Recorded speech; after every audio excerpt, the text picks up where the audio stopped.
Today, we're going to show you how to set up your Somerset Kegerator. First, unpackage your Kegerator and lay out the Kegerator parts on a flat surface, ensuring you have the following: 1 CO2 regulator, 1 keg coupler, 1 keg tap and tap handle, 1 CO2 tank. Remember, you need to get your tank charged or exchange it for one that's charged.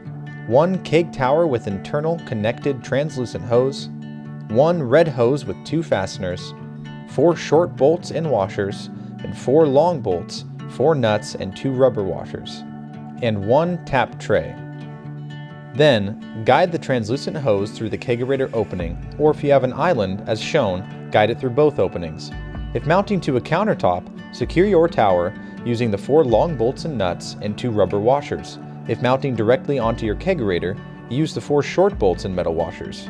Now, screw the tap handle onto the keg tap and fasten the keg tap to the tower by rotating counterclockwise. Locate the translucent hose connected to the keg tower and attach it to the keg coupler.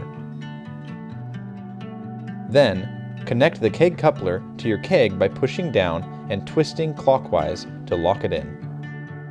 Attach the regulator to the CO2 tank using an adjustable wrench to avoid leakage. Place a metal fastener around the neck of the red hose and attach the hose to the nozzle of the regulator.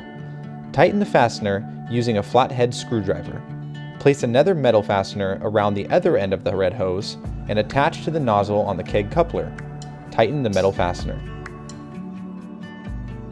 Twist counterclockwise to open the CO2 tank, unscrew the pressure valve until loose, and then rescrew until the pressure gauge reads 12.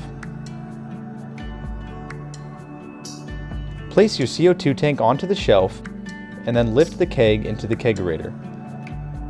Tap your keg by pulling down on the black lever of your keg coupler. Make sure your keg completely cools before use. Place the tap tray below the tap. Pour and enjoy.